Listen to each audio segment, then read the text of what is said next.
अस्सलाम वालेकुम। आज हम लोग 9th की न्यू केमिस्ट्री बुक के चैप्टर 8 का नेक्स्ट टॉपिक डिस्कस करने जा रहे हैं, जो कि हमारे पास है variation of periodic properties in periods and groups. आज हम लोग पीरियोडिक प्रॉपर्टीज को डिस्कस करेंगे और फिर उसके बाद हम ये देखेंगे कि किस तरह से एक पीरियड में या एक ग्रुप में वो वेरी करती हैं, तब्दील होती हैं।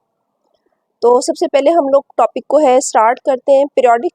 periodicity in the properties of element occur due to the recurrence similar electronic configuration in the outermost shell। अब वो कहते हैं जो एलिमेंट्स की प्रॉपर्टीज होती है उनके अंदर जो पीरियोडिसिटी होती है वो इस वजह से होती है क्योंकि उनके आउटर मोस्ट शेल में इलेक्ट्रॉनिक कन्फिग्रेशन जो होती है वो सेम होती है। ये हमारे पास ग्रुप की बात हो रही है। ग्रुप में जो है हमारे पास इलेक्ट्रॉनिक कन्फिग्रेशन होती है आउटर मोस्ट शेल में, वो सिमिलर होती है। दीज प्रॉपर्टीज, अच्छा अब हम लोग जो है ये प्रोडक्ट प्रॉपर्टीज के जो है वो देख रहे हैं कि दीज प्रॉपर्टीज इंक्लूड, इन प्रॉपर्टीज में शामिल है एटॉमिक रेडियस, ठीक है, उसके अलावा ionization energy, electron affinity, electronegativity. ये हमारे पास 4 प्रॉपर्टीज है एलिमेंट्स की। उसके अलावा उसके बाद हम लोग देखेंगे, इनको डिस्कस करने के बाद इनको डिफाइन करने के बाद हम देखेंगे कि किस तरह से ये पीरियड या ग्रुप में वेरी करती हैं। सबसे पहले हमारे पास टॉपिक आ जाता है atomic radius. The electron cloud of an atom has no definite limit. अब एक हमारे पास जो एटम होता है उसके इर्द गिर्द शेल्स होते हैं, ठीक है, जैसे फॉर एग्जांपल हमारे पास एटम है, इसके इर्द गिर्द शेल्स हैं। इन शेल्स में इलेक्ट्रॉन पाए जाते हैं, ठीक है। अब वो कहते हैं कि जो हमारे पास एटम है उसके इर्द गिर्द जो इलेक्ट्रॉन का क्लाउड है उसकी कोई डेफिनेट लिमिट नहीं है, ठीक है। ये तो हम लोग समझने के लिए इस तरह से बना देते हैं, लेकिन जो असल में हमारे पास एलिमेंट्स होते हैं उनके इर्द गिर्द जो इलेक्ट्रॉन्स होते हैं वो एक अपनी जो है रिपल्शन का एक क्लाउड बनाए हुए होते हैं, उसकी कोई डेफिनेट कोई मखसूस हद नहीं होती, ठीक है। तो यहाँ पे वो बात करते हैं कि बिकॉज ऑफ दिस, इस वजह से the size of an atom can not be defined exactly. तो इस वजह से हम किसी भी एटम का जो है वो सही तौर पर साइज जो है उसको नहीं डिफाइन कर सकते कि भाई ये इस एटम का इतना साइज है, ठीक है, क्योंकि हमें नहीं पता कि उसका जो इलेक्ट्रॉन है उसके जो इर्द गिर्द इलेक्ट्रॉन के क्लाउड्स हैं वो किस हद तक फैले हुए हैं, ठीक है। तो यहाँ पे वो यही बात करते हैं कि इस वजह से हम लोग उसका एग्जैक्टली साइज जो है वो मेजर नहीं कर सकते। हाउएवर, जबकि इट इज़ पॉसिबल, ये मुमकिन है, to measure the radius of an atom, कि हम किसी भी एटम का रेडियस मेजर कर लें, ठीक है। रेडियस हमारे पास क्या होता है, ये हमारे पास जो होता है यहाँ से लेकर यहाँ तक हाफ डिस्टेंस जो होता है, ठीक है, ये हमारे पास जो है रेडियस होता है, ठीक है। तो अब यहाँ पे वो यही बात करते हैं कि ये तो पॉसिबल नहीं है कि हम किसी एटम का एग्जैक्ट साइज मेजर कर सकें, हाँ, लेकिन ये पॉसिबल है कि हम किसी भी एटम का रेडियस मेजर कर सकें when it is bonded to an identical atom, लेकिन वो भी उसी सूरत में अगर वो अपने ही जैसे किसी एटम के साथ बॉन्ड बनाए हुए जुड़ा हुआ है। अच्छा, यहाँ से हमारे पास एटॉमिक रेडियस की डिफाइन स्टार्ट हो जाती है। वो कहते हैं कि atomic radius is defined as the half the distance between the nuclei of 2 identical bonded atom. अच्छा, वो कहते हैं कि एटॉमिक रेडियस हमारे पास क्या होता है, एटॉमिक रेडियस को अगर हम डिफाइन करें तो ये हमारे पास 2 न्यूक्लियाई के, 2 बॉन्डेड एटम के न्यूक्लियाई के दरमियान जितना डिस्टेंस है उसको हम लोग जो है उसके हाफ को एटॉमिक रेडियस कहते हैं। अब यहाँ पे मेरे पास जो है 2 एटम है, फॉर एग्जांपल ये आइडेंटिकल एटम्स है और ये उनके न्यूक्लियस है, ये आपस में एक दूसरे से जुड़े हुए, ठीक है। इनके दरमियान जो डिस्टेंस है उसके हाफ, ठीक है, उसके हाफ डिस्टेंस को जो है हम लोग एटॉमिक रेडियाई कहते हैं, ठीक है। और इसके बाद वो बात करते हैं कि it is expressed in picometer. अगर हम इसके यूनिट की बात करें कि इस डिस्टेंस को हम किस यूनिट में जो है वो एक्सप्रेस करते हैं, तो हम इसको पिकोमीटर में जो है वो एक्सप्रेस करते हैं। 1 पिकोमीटर जो होता है 10⁻⁻12 मीटर के इक्वल होता है। अच्छा जी, नेक्स्ट वो बात करते हैं कि फॉर एग्जांपल, मिसाल के तौर पर, the distance between the nuclei of 2 bonded carbon atom is 154 picometer. अब यहाँ पे वो मिसाल के तौर पर ले रहा है, वो कहते हैं कि 2 हमारे पास कार्बन एटम है, ठीक है, उन 2 कार्बन एटम्स के दरमियान जो डिस्टेंस है, ठीक है, वो आपस में जुड़े हुए हैं, बॉन्ड बनाए हुए हैं, उन 2 एटम्स के न्यूक्लियस के दरमियान जो डिस्टेंस है, ये न्यूक्लियस की बात हो रही है, ठीक है, न्यूक्लियस के दरमियान जो डिस्टेंस है वो हमारे पास 154 पिकोमीटर है। और अब हमें क्या करना है, हमने कार्बन का साइज मालूम करना है, तो हमें क्या करना होगा, हम इसको हाफ कर देंगे तो हमें एटॉमिक रेडियस ऑफ कार्बन जो है वो फाइंड आउट हो जाएगा। Half of this distance is 77 picometer, जबकि वो कहते हैं कि अगर हम इसको हाफ करें तो इसका डिस्टेंस हमारे पास 77 पिकोमीटर आ जाता है। Is there for the radius of carbon atom, और यही 77 पिकोमीटर जो है हमारे पास कार्बन एटम का रेडियस मालूम हो जाता है। This is also called covalent radius of carbon atom, इसको हम लोग कोवलेंट रेडियस भी कार्बन एटम का कह सकते हैं। अच्छा जी, नेक्स्ट वो बात करते हैं कि अब हम लोगों ने ये तो देख लिया कि एटॉमिक रेडियस क्या चीज़ है, ठीक है। किसी भी एटम का जो है, जब कोई भी एटम अपने ही जैसे एटम से जुड़ा हुआ होता है तो उन दोनों के न्यूक्लियस के दरमियान जो डिस्टेंस होता है उसके हाफ डिस्टेंस को हम लोग एटॉमिक रेडियाई कहते हैं। अब हम देखेंगे कि ये किस तरह से इसके अंदर तब्दीलियाँ आती है एक ग्रुप के अंदर और एक पीरियड के अंदर। सबसे पहले हम लोग देखते हैं variation of atomic radius in period. Period में इसकी इसमें क्या चेंजेस आती हैं वो हम लोग डिस्कस कर लेते हैं। वो सबसे पहले बात करते हैं कि when we move from left to right in a period, वो कहते हैं कि जब हम लोग बाएं से दाएं तरफ पीरियड में मूव करते हैं, इस तरह से जब हम लोग पीरियोडिक टेबल में मूव करते हैं, the size of atom decreases generally. तो एटम का जो साइज होता है वो आहिस्ता आहिस्ता छोटा होता चला जाता है। इट इज़ बिकॉज, इसकी वजह ये है, as we go from lithium to neon in the second period we are adding electron to the outer most shell. अच्छा, यहाँ पे हमारे पास जो है ये क्वेश्चन बन सकता है कि why the size of atom decrease generally in period. Period में जो है एटम का साइज क्यों डिक्रीज होता है, ठीक है। तो यहाँ से इसका आंसर स्टार्ट हो जाएगा। वो बात करते हैं कि जैसे जैसे हम लिथियम से नियॉन की तरफ मूव करते हैं सेकंड पीरियड में, तो हमारे पास क्या होता है कि आउटर मोस्ट शेल में एडिशन ऑफ इलेक्ट्रॉन होती चली जाती है। The charge on the nucleus also increases from 3 to 10। और जो न्यूक्लियस के ऊपर चार्ज होता है, ठीक है, न्यूक्लियस पे चार्ज किस वजह से होता है, प्रोटॉन की वजह से होता है। प्रोटॉन पे पॉजिटिव चार्ज होता है, इसी वजह से न्यूक्लियस पे भी पॉजिटिव चार्ज होता है। तो वो कहते हैं कि न्यूक्लियस पे जो चार्ज है वो भी बढ़ता चला जाता है, वो 3 से 10 तक पहुंच जाता है। This tend to pull the electron closer to the nucleus and hence the size of atom decrease from lithium to neon table. तो यहाँ पे वो वजह बताता है कि अब ऐसा क्यों होता है। वो कहते हैं जैसे जैसे हम सेकंड जो है ग्रुप में सेकंड पीरियड में मूव करते हैं तो हमारे पास क्या होता है कि इलेक्ट्रॉन की एडिशन हो रही होती है आखिरी शेल में, और इसके साथ साथ न्यूक्लियस के ऊपर मौजूद चार्ज भी बढ़ रहा होता है, पॉजिटिव चार्ज। इस वजह से क्या होता है कि न्यूक्लियस और इलेक्ट्रॉन के दरमियान जो फोर्स ऑफ अट्रैक्शन होती है, ठीक है, वो बढ़ जाती है और इलेक्ट्रॉन्स जो होते हैं वो न्यूक्लियस के ज़्यादा करीब होते चले जाते हैं। इस वजह से एटम का साइज जो है वो डिक्रीज होता चला जाता है। अब हम इसको एग्जाम्पल से जो है यहाँ पे डिस्कस करते हैं। फॉर एग्जाम्पल अगर मैं लिथियम वाले ग्रुप की बात करूँ तो यहाँ पे हमारे पास सबसे पहले लिथियम है, इसका न्यूक्लियस है फॉर एग्जाम्पल, ये इसके 2 शेल्स है। अच्छा, अब हमारे पास ग्रुप में क्या होता है कि शेल नंबर नहीं बढ़ते, इलेक्ट्रॉन नंबर बढ़ते हैं। फॉर एग्जाम्पल पहले शेल में 2 इलेक्ट्रॉन है और इसके आखिरी शेल में 1 ही इलेक्ट्रॉन है, लेकिन जब लिथियम से अगला हमारे पास एलिमेंट आएगा तो उसमें क्या होगा कि इसके आखिरी शेल में 2 इलेक्ट्रॉन्स हो जाएंगे। इससे अगर ऑनवर्ड हम लोग चले जाएं तो इसमें उससे आगे वाले में 3 इलेक्ट्रॉन होंगे, फिर 4, 5, इस तरह से इलेक्ट्रॉन बढ़ते चले जाएंगे। और उसके साथ साथ हमारे पास क्या होता है, जितना हमारे पास इलेक्ट्रॉन होते हैं उतने ही हमारे पास जितना नेगेटिव चार्ज होता है उतना पॉजिटिव चार्ज होता है। अब इसके ऊपर +3 है, इस न्यूक्लियस के ऊपर +4 है, फिर +5 हो जाएगा, +6 हो जाएगा, +7 हो जाएगा। अब क्या हो रहा है कि हमारे पास प्लस का जो चार्ज है वो भी बढ़ रहा है, ठीक है। प्लस चार्ज बढ़ने की वजह से अब क्या हो रहा है कि न्यूक्लियस जो है वो ज़्यादा फोर्स ऑफ अट्रैक्शन पैदा कर रहा है, और क्योंकि इलेक्ट्रॉन्स भी, ठीक है, इलेक्ट्रॉन्स अब ज़्यादा दूर नहीं जा रहे, वो उनसे उतने ही फासले पर हैं क्योंकि 2 ही शेल्स मौजूद है। तो अब वो क्या करेगा, क्योंकि अब फॉर एग्जाम्पल अगर हम इसका कंपैरिजन करें तो यहाँ पे +3 चार्ज है, ये इसको इतना आसानी से नहीं खींच पा रहा, लेकिन जब जिसके ऊपर +4 है वो इस पर ज़्यादा फोर्स लगाएगा, +5 वाला तो मज़ीद ज़्यादा फोर्स लगाएगा। जितनी ज़्यादा फोर्स से न्यूक्लियस इलेक्ट्रॉन्स को अपनी तरफ खींचेगा, इसका साइज जो है, इसके एलिमेंट का जो साइज है वो मज़ीद छोटा होता चला जाएगा, ठीक है। फॉर एग्जांपल इसकी अगर हम बात करें तो इसका साइज मज़ीद छोटा होगा। इसी तरह से आहिस्ता आहिस्ता जैसे जैसे हम लोग लिथियम से नियॉन की तरफ मूव करते हैं तो एटम का जो साइज है, एटॉमिक रेडियाई है, वो डिक्रीज होता चला जाता है, ठीक है। इस तरह से वो कहते हैं जब भी हम पीरियड में लेफ्ट टू राइट मूव करते हैं जो हमारे पास एटॉमिक साइज होता है वो डिक्रीज करता चला जाता है। तो ये हमारे पास यहाँ पर बात हो गई और उसने उसकी रीजंस भी हमें बता दी हैं, ठीक है। यहाँ पे हमारे पास ये हो गया इसका आंसर। अच्छा जी, अब यहाँ पे हमारे पास उसने टेबल भी हमें दी हुई है। वो बात करते हैं कि अगर हम सेकंड पीरियड की बात करें, हमारे पास लिथियम है, बेरिलियम है, boron, carbon, nitrogen, oxygen, fluorine और नियॉन।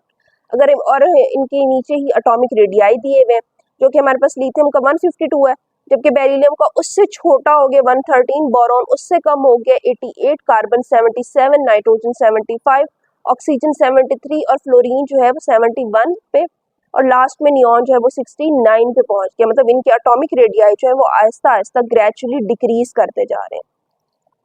नेक्स्ट हमारे पास आ जाता है variation of atomic radius in group. वो कहते हैं कि अगर हम ग्रुप में मूव करें, टॉप टू बॉटम मूव करें, तो इसमें फिर क्या चेंजेस आएंगे। The atomic radii of atom increases from top to bottom in a group. अब वो कहते हैं जो एटम का रेडियस है, या हम ये कह सकते हैं कि एटम का जो साइज है वो इंक्रीज करता है जब हम टॉप टू बॉटम जो है ऊपर से नीचे की तरफ मूव करते हैं एक पीरियड में। इट इज बिकॉज, इसकी वजह ये है, a new shell is being added in the successive period down the group and in the inner electron shield the outer most electron of the nucleus. अब यहाँ पे उसने दो रीजंस बताई हैं। यहाँ पे भी हम लोग ये कह सकते हैं कि टॉप टू बॉटम जो है एटॉमिक रेडियाई इंक्रीज करता है बाय, ठीक है। इसकी रीजन क्या है, तो इसका आंसर यहाँ से आ जाता है, इट इज बिकॉज, क्योंकि जैसे जैसे हम टॉप टू बॉटम मूव करते हैं, हर पीरियड में जो है एक एक शेल का इजाफा होता चला जाता है ग्रुप में, ठीक है। ग्रुप में हर एलिमेंट में एक एक नए शेल का इजाफा होता चला जाता है। एक ये इसकी वजह हो गई, और दूसरी वजह क्या होती है कि जो इनर इलेक्ट्रॉन्स होते हैं, इनर जो हमारे पास शेल्स हो गए, उनके अंदर जो इलेक्ट्रॉन्स होते हैं वो भी रिपल्शन काज करते हैं। इस चीज को भी हम लोग यहाँ पे जो है वो डिस्कस कर लेते हैं। फॉर एग्जांपल अगर मैं लिथियम की बात करूँ, तो लिथियम में हमारे पास दो शेल्स मौजूद है न्यूक्लियस के इर्द गिर्द। उसके नीचे अगर हम देखें, सोडियम की बात करें, तो सोडियम के में 3 शेल्स मौजूद होते हैं। जाहिर सी बात, 3 शेल्स का जो साइज है वो 2 शेल से तो बड़ा होगा। उससे नीचे अगर हमने करें पोटासियम की बात करें, तो उसमें 4 शेल मौजूद होंगे और उसका साइज जो है बाकियों से बड़ा होगा। अब एक तो शेल बढ़ते चले जा रहे हैं, और दूसरा क्या हो रहा है कि न्यूक्लियस और वैलेंस इलेक्ट्रॉन के दरमियान फासला बढ़ता जा रहा है, फासला बढ़ता जा रहा है। और दूसरा जो इसके इनर शेल में इलेक्ट्रॉन्स मौजूद है, ठीक है, वो भी क्या कर रहे हैं, वो भी रिपल्शन काज कर रहे हैं, वो भी इसको इससे मजीद दूर कर रहे हैं, ठीक है, क्योंकि हम लोग जानते हैं नेगेटिव नेगेटिव चार्ज होते हैं वो एक दूसरे को रिपेल करते हैं। तो ये एक शील्ड, एक जो है शील्ड का काम कर रहे हैं कि इसकी जो फोर्स ऑफ अट्रैक्शन है वो यहाँ तक ना पहुंचे, ठीक है। तो इस वजह से भी क्या हो रहा है कि ये जो आखिरी शेल है, आउटर मोस्ट शेल है, वो थोड़ा सा मजीद दूर हो जाता है। उसके मजीद दूर हो जाने की वजह से उसका एटॉमिक रेडियस जो थोड़ा सा मजीद ज्यादा हो जाता है। तो यहाँ पे यही वो बात कर रहा है कि जैसे जैसे हम लोग डाउन द ग्रुप मूव करते हैं, जो इनर इलेक्ट्रॉन्स होते हैं, ठीक है, इनर शेल्स के जो इलेक्ट्रॉन होते हैं वो शील्ड कर देते हैं, उसके दरमियान में ढाल बन जाते हैं। द आउटर मोस्ट इलेक्ट्रॉन, जो आखिरी शेल के इलेक्ट्रॉन है उनके दरमियान, फ्रॉम द न्यूक्लियस, और न्यूक्लियस से जो आखिरी शेल के दरमियान जो उस अंदर वाले शेल के इलेक्ट्रॉन्स हैं वो वहाँ पे एक ढाल बना देते हैं कि उसकी फोर्स ऑफ अट्रैक्शन वहां तक मजीद नहीं पहुंच सकती। यहाँ पर एक और टेबल दिया हुआ है हमारे पास, ठीक है, लिथियम, सोडियम, पोटासियम, रुबीडियम और सीजियम, ठीक है। अब यहाँ पे वो बात करते हैं कि number of electron in the inner shell, ये आखिरी शेल की बात नहीं हो रही, आखिरी शेल से जो अंदर वाला शेल है उनकी बात हो रही है। आखिरी शेल से जो अंदर वाले शेल है उसके अंदर लिथियम के 2 इलेक्ट्रॉन्स मौजूद होते हैं। इसका एटॉमिक रेडियस हमारे पास 152 पिकोमीटर है। उसके बाद अगर हम सोडियम की बात करें तो यहाँ पे 2 से 10 आ गए। अब इसके न्यूक्लियस और आखिरी शेल के दरमियान 10 इलेक्ट्रॉन आ गए। जाहिर सी बात है वो अपनी शील्ड तो पैदा करेंगे, इस वजह से उसका साइज मजीद बढ़ जाता है। एक तो इसके अंदर शेल का भी इजाफा होता है, 186 हो गया इसका साइज। फिर उसके बाद पोटासियम की अगर बात करें तो 18 इलेक्ट्रॉन्स दरमियान में आ जाते हैं, 227 इसका साइज हो जाता है। रुबीडियम में 36 इलेक्ट्रॉन्स आ जाते हैं, 248 एटॉमिक रेडियस हो जाता है। और सीजियम में 54 इलेक्ट्रॉन्स इनके दरमियान आ जाते हैं, तो ये 265 इसका एटॉमिक रेडियस हो जाता है। तो ये चीज़ जो है हम लोगों ने डिस्कस कर ली कि एटॉमिक रेडियस क्या चीज़ है, किस तरह से ये ग्रुप में वेरी करता है और किस तरह से ये पीरियड में वेरी करता है। और ये जो है क्वेश्चन बहुत इंपॉर्टेंट है कि पूछा जा सकता है कि क्यों लेफ्ट टू राइट ये डिक्रीज कर रहा है और क्यों टॉप टू बॉटम ये इंक्रीज कर रहा है। तो इसके रीजन जो है हम लोगों ने देख लिए, इनको लाजमी आप लोगों ने बहुत अच्छे से प्रिपेयर करना है। ये बहुत इंपॉर्टेंट जो है वो शॉर्ट क्वेश्चन के तौर पर आ सकते हैं। अच्छा जी, नेक्स्ट हमारे पास टॉपिक आ जाता है आयोनाइजेशन एनर्जी। सबसे पहले हम लोग ये देखते हैं कि आयोनाइजेशन एनर्जी है क्या चीज़। और फिर हम लोग ये देखेंगे कि किस तरह से पीरियड या ग्रुप में वेरी करती है। तो हमारे पास टॉपिक आ गया आयोनाइजेशन एनर्जी, यहाँ से इसकी डिफाइन स्टार्ट हो जाती है। Ionization energy is the amount of energy required to remove the most loosely bonded electron from the valence shell of an isolated gaseous atom।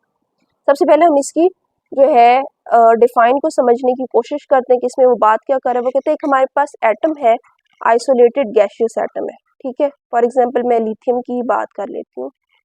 ये हमारे पास लिथियम है, इसका जो सबसे लूजली बॉन्डेड इलेक्ट्रॉन है, फॉर एग्जांपल ये इसका सबसे लूजली बॉन्डेड इलेक्ट्रॉन है, तो इसको निकालने के लिए यहाँ से हमें जितनी एनर्जी इसको देनी पड़ती है, ठीक है, इसको यहाँ से निकालने के लिए जो हमें एनर्जी इसको देनी पड़ती है, उस एनर्जी को हम लोग आयोनाइजेशन एनर्जी कहते हैं।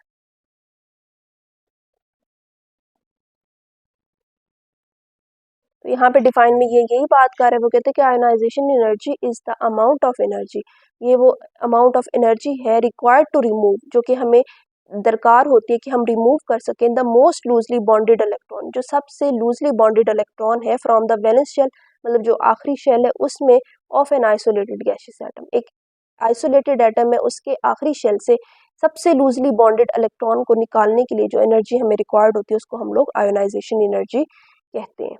तो ये हमारे पास यहाँ तक इसकी डिफाइन हो गई। नेक्स्ट वो बात करते हैं कि when there is only one electron present in the valence shell, the energy required to remove it will be called first ionization energy. वो कहते हैं अगर हमारे पास एक ऐसा एलिमेंट है जिसके वैलेंस शेल में एक ही इलेक्ट्रॉन पाया जाता है और उसको रिमूव करने के लिए जो हमें एनर्जी चाहिए उसको हम लोग फर्स्ट आयोनाइजेशन एनर्जी कहते हैं।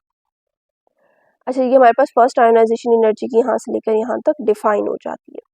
नेक्स्ट वो बात करते हैं किस एनर्जी को हम लोग एक्सप्रेस किस तरह से करते हैं। It is expressed in kilo जॉल पर मोल, ये इसका यूनिट है, ठीक है, ये बहुत इंपॉर्टेंट है कि एनर्जी को हम लोग किलो जॉल पर मोल में एक्सप्रेस करते हैं। फॉर एग्जांपल अब यहाँ पे वो मिसाल दे रहे हैं कि the first ionization energy of sodium atom, अब सोडियम एटम जो है हमारे पास ये फर्स्ट ग्रुप से ताल्लुक रखता है और इसके आखिरी शेल में एक ही इलेक्ट्रॉन होता है, तो इस वजह से जो इलेक्ट्रॉन को जब हम निकालेंगे तो वो उससे उसको देने वाली एनर्जी को हम लोग फर्स्ट आयोनाइजेशन एनर्जी कहेंगे। Of sodium atom is plus 496 kilo जॉल पर मोल, ये हमारे पास ये एनर्जी की अमाउंट है कि उसका एक इलेक्ट्रॉन निकालने के लिए हमें जो उसको एनर्जी देनी पड़ती है वो इतनी होती है। यहाँ पर हमारे पास रिएक्शन दिया है, सोडियम है, इसका रिएक्शन है सोडियम प्लस में है, ठीक है, क्योंकि इसने इलेक्ट्रॉन डोनेट कर दिया, जो चीज़ इलेक्ट्रॉन डोनेट करती है उसके ऊपर पॉजिटिव चार्ज आता है, प्लस ये इलेक्ट्रॉन है, और इसको निकालने के लिए जो हम लोगों ने एनर्जी दी है, जब भी हम एनर्जी देते हैं तो उसके साथ हम प्लस का साइन लगाते हैं, और डेल एच होता है हमारे पास चेंज इन एनर्जी को जाहिर करते हैं कि एनर्जी का चेंज आया, ठीक है, बेशक वो उसके अंदर एब्जॉर्ब हुई हो या वहाँ से निकली हो, तो उसको हम लोग डेल एच से जाहिर करते हैं। तो ये हमारे पास इतनी अमाउंट में एनर्जी हमने उसको दी है जिसकी वजह से हम लोग वहाँ से एक इलेक्ट्रॉन निकालने में कामयाब हो गए। When there are more than one electron, अब वो कहते हैं अगर एक से ज़्यादा इलेक्ट्रॉन हो इन द वैलेंस शेल, आखिरी शेल में, दे कैन बी रिमूव्ड, तो उनको रिमूव किया जाता है वन बाय वन, एक एक करके, providing more and more energy. अच्छा, पहले क्या किया जाता है, एक जो है उसको एनर्जी प्रोवाइड की जाती है तो वो एक इलेक्ट्रॉन निकालते हैं, फिर उसमें मजीद एनर्जी प्रोवाइड की जाती है तो वो फिर जाके दूसरा इलेक्ट्रॉन निकालते हैं। ऐसा नहीं हो सकता कि एट अ टाइम दोनों इलेक्ट्रॉन जो है वो वहाँ से निकल जाए। फॉर एग्जाम्पल अब यहाँ पे हमारे पास मिसाल दी हुई है कि मैग्नीशियम की has 2 electron in its outer most shell, ये ग्रुप सेकंड से ताल्लुक रखते हैं तो इसके आखिरी शेल में 2 इलेक्ट्रॉन्स होते हैं। It is easier to remove the first electron, अब वो कहते हैं यहाँ पे आसानी से हम लोग पहला इलेक्ट्रॉन रिमूव कर लेते हैं फ्रॉम मैग्नीशियम से देन द सेकेंड वन, बनिस्बत दूसरे के, इसमें पहला इलेक्ट्रॉन रिमूव करना आसान है बनिस्बत दूसरे के, तो यहाँ पे हमारे पास मैग्नीशियम हो गई, इसमें से हम लोगों ने एक इलेक्ट्रॉन रिमूव किया और हमने यहाँ पर 737 किलो जॉल पर मोल एनर्जी को प्रोवाइड की। अब जब हमारे पास ये Mg+1 है, मतलब इसमें से एक इलेक्ट्रॉन चला गया, अब हमने इसमें से दूसरा इलेक्ट्रॉन रिमूव कराना है जिसकी वजह से इसके ऊपर +2 चार्ज आ जाएगा और दूसरा इलेक्ट्रॉन भी रिमूव हो जाएगा, तो इसके लिए हमें जो इसको एनर्जी देनी पड़ी वो है 1450 किलो जॉल पर मोल। अब ये इससे ऑलमोस्ट डबल अमाउंट में हम लोगों ने इसको एनर्जी दी है, तब जाकर दूसरा इलेक्ट्रॉन यहाँ से निकल सका। तो इस वजह से यहाँ पे वो बात कर रहा था कि फर्स्ट इलेक्ट्रॉन जो है वो ईजी है उसको रिमूव करना बनिस्बत दूसरे इलेक्ट्रॉन के। अच्छा जी, अब यहाँ पे वो बात करते हैं कि ionization energy value is related to the atomic size, ठीक है। अब हम लोगों ने आयोनाइजेशन एनर्जी पढ़ ली, ठीक है, आयोनाइजेशन एनर्जी क्या चीज़ है। अब हम देखेंगे कि ये साइज एटॉमिक साइज से, एटॉमिक रेडियस से किस तरह से रिलेट करती है, या ये ग्रुप में और पीरियड में किस तरह से वेरी करती है। The smaller the radius of an atom, the stronger the attraction between the nucleus and the outer electron and higher the value of ionization energy. जब इस बात को हम लोग जो है समझते हैं, यहाँ पे वो बात करता है कि एक एटम है फॉर एग्जांपल, ठीक है, ये हमारे पास हो गया मैग्नीशियम का, और अगर मैं इसकी निस्बत लिथियम का बनाऊं, ठीक है, ये दोनों ही सेकंड ग्रुप के, सेकंड पीरियड के, ठीक है। अब इनके दरमियान एटम के साइज में डिफरेंस है, ठीक है। अब वो कहते हैं एटम का साइज जितना छोटा होगा उतना ही न्यूक्लियस और वैलेंस इलेक्ट्रॉन के दरमियान जो फोर्स ऑफ अट्रैक्शन है वो उतनी ही ज़्यादा स्ट्रॉन्ग होगी, ठीक है, और उसमें से इलेक्ट्रॉन निकालने के लिए उतनी ही ज़्यादा एनर्जी हमें देनी पड़ेगी, तो इस वजह से उसकी आयोनाइजेशन एनर्जी भी ज़्यादा होगी। और जब हम लोग यहाँ से मतलब इस तरह से मूव करते हैं तो हम क्या देखते हैं पीरियड में कि हमारा जो एटम के एलिमेंट्स के साइज होते हैं वो डिक्रीज करते चले जाते हैं।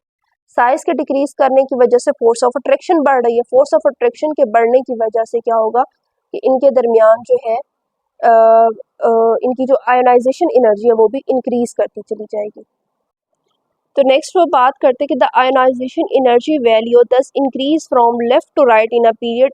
इस वजह से वो कहते हैं कि जब हम लेफ्ट टू राइट मूव करते हैं पीरियड में तो आयोनाइजेशन एनर्जी होती है वो इंक्रीज करती जा रही है, and decrease from top to bottom in a group. लेकिन जब हम टॉप टू बॉटम मूव करते हैं, ऊपर से नीचे की तरफ आते हैं, तो आयोनाइजेशन एनर्जी जो है वो डिक्रीज कर जाती है। अब डिक्रीज करने की रीज़न हमें पता है, टॉप टू बॉटम जब हम मूव करते हैं तो न्यूक्लियस और वैलेंस शेल के इलेक्ट्रॉन जो होते हैं उनके दरमियान फोर्स ऑफ अट्रैक्शन बिल्कुल ना होने के बराबर होती है, मतलब कम होती चली जाती है, और लास्ट वालों में तो बिल्कुल बहुत कम होती है। तो इस वजह से आखिरी इलेक्ट्रॉन के इसके दरमियान जो फोर्स ऑफ अट्रैक्शन तो इतनी है नहीं, इसको निकालने के लिए हमें थोड़ी सी एनर्जी देनी पड़ती है और ये इलेक्ट्रॉन यहाँ से इजीली निकल जाते हैं, तो इस वजह से कम आयोनाइजेशन एनर्जी की ज़रूरत होती है। तो इस वजह से टॉप टू बॉटम जो है ये डिक्रीज कर जाती है और लेफ्ट टू राइट जो है आयोनाइजेशन एनर्जी इंक्रीज करती है। तो यहाँ पर इस तरह से आप लोगों ने लिखते जाना है, आसानी होगी बाद में याद करने में कि हमारे पास क्या होता है कि लेफ्ट टू राइट ये इंक्रीज करती है लेकिन top to bottom ionization energy decrease करती है।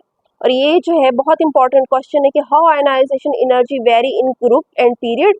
हो सकता है कि अलग-अलग भी पूछा जा सके और हो सकता है कि इकट्ठे भी इसका आंसर जो है वो जो पूछा जाए। तो ये हम लोगों ने यहाँ पर लास्ट में बताने कि आयोनाइजेशन एनर्जी जो होती है वो पीरियड में तो इंक्रीज करती है लेकिन टॉप टू बॉटम डिक्रीज करती है। तो यहाँ पे हमारे पास एग्जांपल उन्होंने टेबल दी हुई है सेकंड पीरियड एलिमेंट। अच्छा, यहाँ पे हमारे पास जो है अगर हम देखें आयोनाइजेशन एनर्जी हमारे पास इंक्रीज कर रही है, ठीक है, जब हम पीरियड में मूव कर रहे हैं तो हमारे पास जो आयोनाइजेशन एनर्जी इंक्रीज कर रही है, लेकिन जब हम ग्रुप में मूव कर रहे हैं तो आयोनाइजेशन हमारे पास आयोनाइजेशन एनर्जी डिक्रीज कर रही है। तो ये टॉपिक भी इस तरह से कंप्लीट हो जाता है। नेक्स्ट हमारे पास थर्ड जो प्रॉपर्टी आ जाती है वो है इलेक्ट्रॉन एफिनिटी, ठीक है। इलेक्ट्रॉन एफिनिटी की सबसे पहले हम लोग जो है इसके डिफाइन देख लेते हैं। यहाँ पे वो बात करते हैं कि electron affinity is the amount of energy change when an electron is added up in the outer most shell of an isolated gaseous atom. अब इसको भी हम लोग सबसे पहले समझ लेते हैं कि इलेक्ट्रॉन एफिनिटी है क्या चीज़। वो कहते हैं एक हमारे पास गैसियस एटम है, आइसोलेटेड एटम है, ठीक है, वो किसी से बॉन्ड ही बनाया हुआ, उसके अंदर ऑलरेडी इलेक्ट्रॉन्स मौजूद है, लेकिन हम लोगों ने एक इलेक्ट्रॉन को ऐड करना है, यहाँ पे इलेक्ट्रॉन को ऐड करना है। उसके लिए इलेक्ट्रॉन ऐड करते वक्त जो एनर्जी चेंज आएगा, ठीक है, जो एनर्जी का चेंज आएगा उस एनर्जी के चेंज को हम लोग इलेक्ट्रॉन एफिनिटी कहते हैं। एक आइसोलेटेड गैसियस एटम है, उसके अंदर इलेक्ट्रॉन को ऐड करने के लिए जो एनर्जी चेंज आएगा उस एनर्जी चेंज को हम लोग इलेक्ट्रॉन एफिनिटी कहते हैं। यहाँ पे वो यही बात करते हैं कि electron affinity is the amount of energy. अब यहाँ कहते हैं कि वो अमाउंट ऑफ एनर्जी चेंज है when an electron is added, जब एक इलेक्ट्रॉन को हम लोग ऐड करते हैं in the outer most shell. अच्छा, एडिशन मतलब इलेक्ट्रॉन निकालना है तो भी हम लोग वो आखिरी शेल से करेंगे, और अगर हमने इलेक्ट्रॉन को ऐड करना है वो भी हम आउटर मोस्ट शेल में ही करेंगे। तो उसके लिए जो हमें अमाउंट ऑफ एनर्जी जो उसका चेंज होगा वो हमारे पास इलेक्ट्रॉन एफिनिटी होगी, ये इसकी डिफाइन हो गई। फॉर एग्जाम्पल अब मिसाल के तौर पर यहाँ पे वो बात करते हैं कि 328 किलो जॉल पर मोल एनर्जी इज रिलीज। वो कहते हैं इतनी एनर्जी जो है वो रिलीज होती है when an electron enters in fluorine atom. जब हम एक फ्लोरीन के एटम में एक इलेक्ट्रॉन को ऐड करते हैं तो इतनी अमाउंट ऑफ एनर्जी जो है वो वहाँ से निकल आती है। जब हम लोगों ने इलेक्ट्रॉन निकालना था हमने एनर्जी दी, और जब हम लोग इलेक्ट्रॉन ऐड करना चाह रहे हैं तो एनर्जी वहां से निकल रही है। Electron affinity value are also related to the size of the atom. अब वो कहते हैं ये जो इसकी वैल्यूज हैं ये भी एटम के साइज पे ही डिपेंड करती हैं।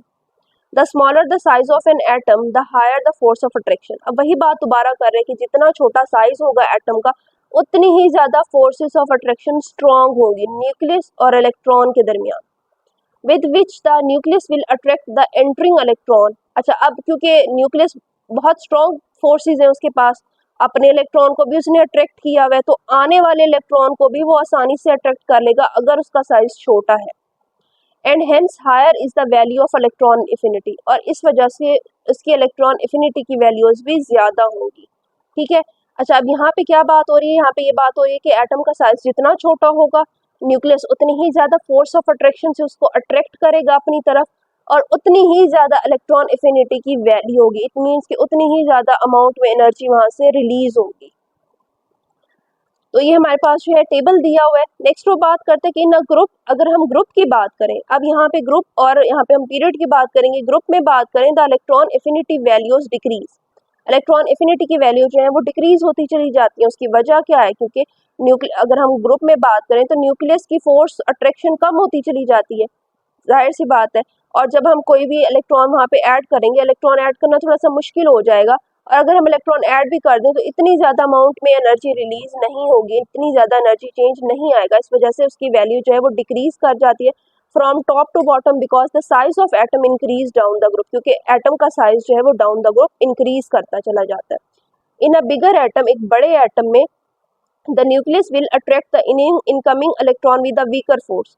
वो कहते हैं जब जो ऐसा एटम जिसका साइज बहुत बड़ा है उसमें न्यूक्लियस बहुत कम फोर्स, वीकर फोर्स के साथ आने वाले इलेक्ट्रॉन को अट्रैक्ट करेगा, and hence the electron affinity will be low. इस वजह से इलेक्ट्रॉन एफिनिटी भी लो होगी। अब ये हमारे पास यहाँ पे जो है पीरियड का बताया गया है कि अगर हम लोग लेफ्ट टू राइट मूव करते हैं तो ये हमारे पास जो है इंक्रीज करती है इलेक्ट्रॉन एफिनिटी, जैसे जैसे हमारे पास साइज जो है वो डिक्रीज करता है। और अगर हम ग्रुप की बात करें तो ग्रुप में ये हमारे पास डिक्रीज कर जाती है, क्योंकि एटम का साइज जो है वो बढ़ने लग जाता है। तो ये हमारे पास हो गया, ये हमारे पास इलेक्ट्रॉन एफिनिटी ग्रुप में तो इंक्रीज करेगी, पीरियड में तो इंक्रीज करेगी, लेकिन ग्रुप में ये हमारे पास डिक्रीज करेगी। नेक्स्ट हमारे पास लास्ट इस टॉपिक का पॉइंट आ जाता है इलेक्ट्रोनेगेटिविटी। ये हमारे पास इसका लास्ट कॉन्सेप्ट है। ठीक है। Electronegativity of an atom is it's electron attracting ability. वो कहते हैं इलेक्ट्रोनेगेटिविटी जो है किसी भी एटम की इलेक्ट्रॉन को अपनी तरफ खींचने की एबिलिटी है। जितना ज्यादा एलिमेंट या एटम इलेक्ट्रोनेगेटिव होगा वो उतनी ही ज्यादा स्ट्रांगली किसी भी इलेक्ट्रॉन को अपनी तरफ अट्रैक्ट करने की एबिलिटी रखता होगा। यहाँ पे इसकी डिफाइन स्टार्ट होती है कि it is defined as the force with which an atom attract the shared pair of electron toward itself in a bond। अब यहाँ पे ये बात कर रहे हैं, वो कहते हैं एक दो एटम्स है हमारे पास फॉर एग्जांपल, ठीक है। अब दो एटम्स कब बॉन्ड बनाते हैं, नॉर्मली जो कोवलेंट बॉन्ड होता है जब दोनों ही अपने इलेक्ट्रॉन्स को शेयर करते हैं, ये अपने इलेक्ट्रॉन्स शेयर करते हैं और इनके दरमियान बॉन्ड बन जाता है। अब वो कहते हैं इलेक्ट्रोनेगेटिविटी जो है वो इस तरह से हम उसको डिफाइन करते हैं कि जब कोई एटम इन दोनों इलेक्ट्रॉन्स को अपनी तरफ जो है वो खींचने की एबिलिटी रखता हो, हालांकि इसमें से इसका एक इलेक्ट्रॉन है, ये दूसरे एटम का इलेक्ट्रॉन है, लेकिन ये इस पूरे शेयर्ड पेयर ऑफ इलेक्ट्रॉन को अपनी तरफ खींचने की जो एबिलिटी है ये जो है इलेक्ट्रोनेगेटिविटी है। ठीक है। अब यहाँ पे वो बात करते हैं कि electronegative atoms are thus, electronegative atom जो होते हैं वो एटम होते हैं whose outer electron are attracted by a large nuclear charge. ठीक है। अब इलेक्ट्रोनेगेटिव ऐसे एटम होते हैं जिनके न्यूक्लियस के ऊपर बहुत ज्यादा चार्ज होता है। ठीक है। जितना ज्यादा चार्ज होगा उतनी ही ज्यादा फोर्स से वो इलेक्ट्रॉन्स को अपनी तरफ खींच लेंगे, और जितनी फोर्स से वो अपनी इलेक्ट्रॉन को अपनी तरफ खींचेंगे उतने ही ज्यादा वो इलेक्ट्रोनेगेटिव एलिमेंट्स होंगे। ठीक है। अब नेगेटिव की सिंपल सी बात है कि वो इलेक्ट्रॉन दूसरे से छीन रहा है तो उसके ऊपर नेगेटिव चार्ज तो आएगा। अब वो क्योंकि इलेक्ट्रॉन को अपनी तरफ खींच रहा है तो वो इलेक्ट्रोनेगेटिव हो गया। ठीक है। It increase from left to right in a period. अच्छा, इलेक्ट्रोनेगेटिविटी जो है जब हम पीरियड में मूव करते हैं तो ये इंक्रीज करती है, क्योंकि साइज छोटा होता चला जा रहा है, न्यूक्लियस के ऊपर चार्ज बढ़ता चला जा रहा है, उसकी फोर्स ऑफ अट्रैक्शन बढ़ती चली जा रही है, तो इस वजह से इलेक्ट्रोनेगेटिविटी भी इंक्रीज करेगी in a period. And decrease from top to bottom in a group. लेकिन जब हम टॉप टू बॉटम ग्रुप में मूव करेंगे, क्योंकि साइज बड़ा होता चला जाएगा, फोर्स ऑफ अट्रैक्शन कम होती चली जाएगी, तो इलेक्ट्रोनेगेटिविटी भी कम होती चली जाएगी। Thus, the most electronegative atom are found at the top right-hand corner of the periodic table.